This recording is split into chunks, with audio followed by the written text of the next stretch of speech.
Teleserye, first time. Wow. Yes. Pero nag-host kami dati. Ano naman tong revelation na ito? Diyos ko, hindi pa sila pinanganganak. Ano, miss you? Enlighten us. Big Ike's happening. Ay, oo! Si Kuya. Channel 2. Si Kuya. Yes, Channel 2 pa rin. Every night, di ba? Hindi, Sundays. Yes, Big Ike's. Okay. Broadcast City. Okay. Ang luma, no? Hindi nga nila alam kung saan ang Broadcast City. It's okay ako dyan, no?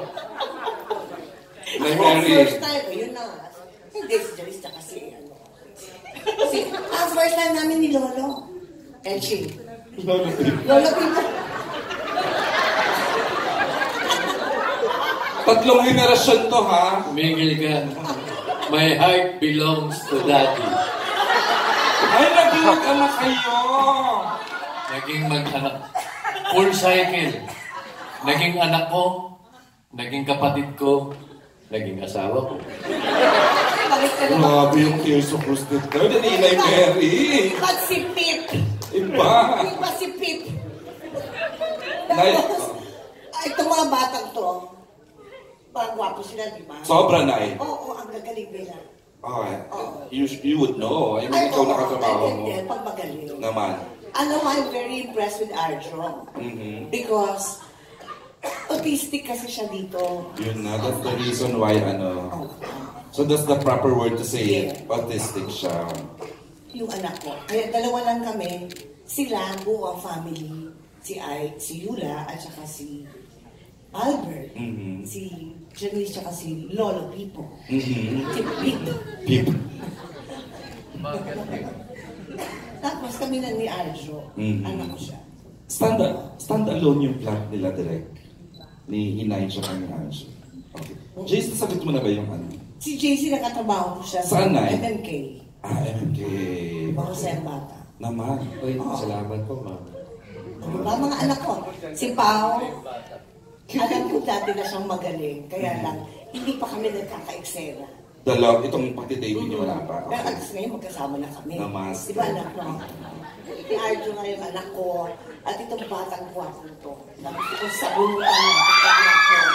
Hindi ba? Si Ronnie. Si Ronnie. Halos Kasi na nakikita sa dressing room kasi ni Kuya Vice nila.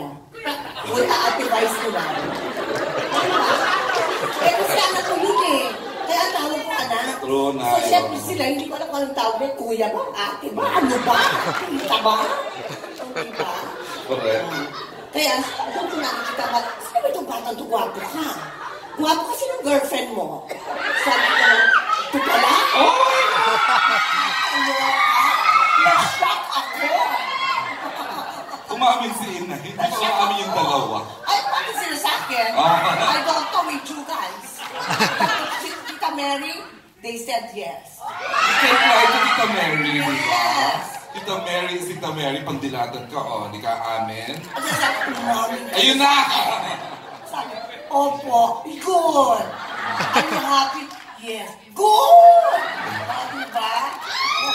Bongga. Loisa, sumagot ka na ba? Sinong first time mo dito nakatrabaho? Ewan ko kay Ronnie kung sa first time sagot mo.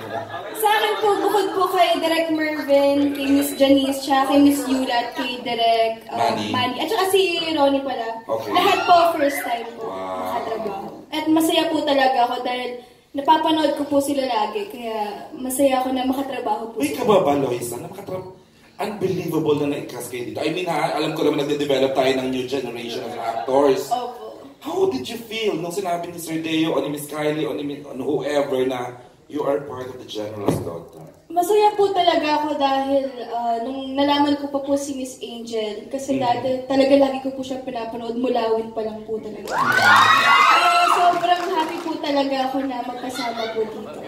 Ganito ka lang kaliit nun na. 10, ganyan, 10 years old ka. Mga 7. 7 pa? 7.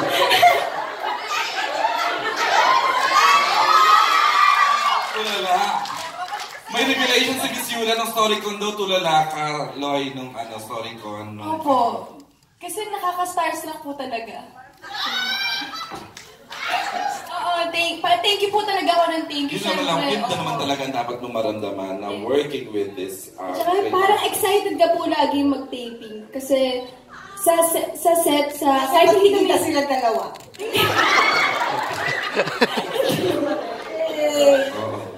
Lagi niya po kaming pinupuking ni Ronnie.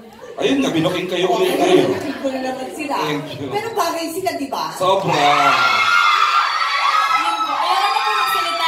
Ronnie, kasi ganito, tingnan mo yung tatlo, oh. Opo. JC, Paolo, Arjo. Iba't napakahusay sa kanila. Are you ready to be na matulad sa tulad ng mga JC, Paolo, Arjo? Opo. Talaga pong isang karangalan din po unang-una na makatrabaho silang mga veteranong artista. Bata pa lang po talaga ako, napapanood din yung mga yan. Joke lang. Hindi, syempre po ako sa isang baguhan po na talaga namang hindi pa ganun kagaling umarte, aminado naman ho ako. Mas inaano ko na lang po yung sarili ko. Madam. Dahil po, pinupursige ko po yung sarili ko na kahit na nasa bahay ako, nasa kotse ko, bago ako pumunta ng set ng The General's Daughter, sinasabi ko sa sarili ko, kailangan ko sumabay, gagalingan ko. Kaya po, Sino bang terror dito, Ronnie, Loisa? Kasi may masarap tanongin kasi di ba? Alam naman natin the greats itong mga the rest. Loisa, Ronnie, sino yung terror na nakikita nyo sa set? Bukod kay Direk Manny.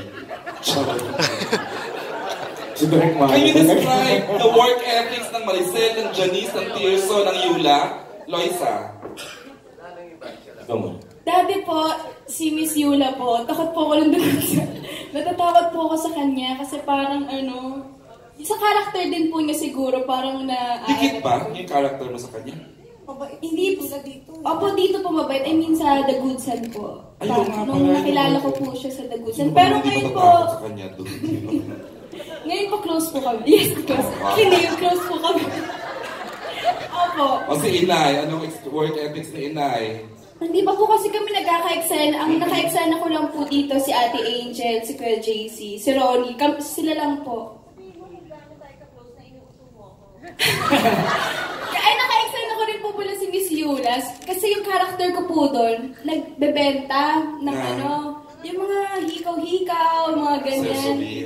Tapos sabi ni Miss Yula sa akin, sabi ni Miss Yula, ano to? Mga bit-bit ko po. Sabi ko, binibenta ko po yan, tapos nag-aaral po ako. Sa school, binibenta ko rin po. Hindi po, off-cam po. Tapos sabi niya, wow, ang galing mo naman. Sabi ko pa sa kanya, uy, ang galing mo naman. Kasi inisip ko, nagte-taping siya, nag-artist, tapos nagbebenta. Ng mga trippets. Sabi ko, proud naman ako sa'yo, ang galing mo naman. Nacharot-charot ka ni Loisa. Silang dalawa ni Albert, gumaganon. Niloloko lang ako. Pero kasi po, ang akala niya ako talaga. Pero nung sinasabi ko po, seryoso talaga ako, na character ko po yung nagbebenta. Okay. Akala niya po ako. At si Miss Maricel po, hindi pa po kami nagkaka-excel. Pero you look forward. Opo, magka-excel na. Pupunta po ako ng Bataan. Ay! Eksena with Kuya Pip. Anong Kuya Pip? Pero wala pa. Wala pa po. Miss Janice, okay na. Opo, mababait po silang lahat. Okay. Ronnie, Ako po. sinong talagang kinatatakutan mo dito? Si Madam Angel po talaga ako natatakot. Opo, kasi nabalitaan ko din po kasi na parang hindi ko nga po siya nabati dati sa Showtime. So natatakot ako makita siya sa pagsimulat ng eksena. Naka-eksena ko na po siya, pero hindi naman po totally na kami talaga yung magkalinyahan. Kasama ko kasi ako ni Paolo kasi sidekick niya ako doon. Pero... dikit ka kay Kuya Pao sa eksena. Mas siya po yung lagi kong ka-eksena. At si... Husay niya, na? Opo, sobra. Sobrang husay po. At syempre po, pinapangarap ko po na maka-eksena po talaga yung mga veteranong artistas. And it's happening. And it will happen very soon pa. Yes po. Kaya salamat po. Sikat ka na. Salamat. Papatirin kita. Okay, sobrang sarap ng discussion, I mean yung mga sagot, tanong at sagot. Okay, more questions.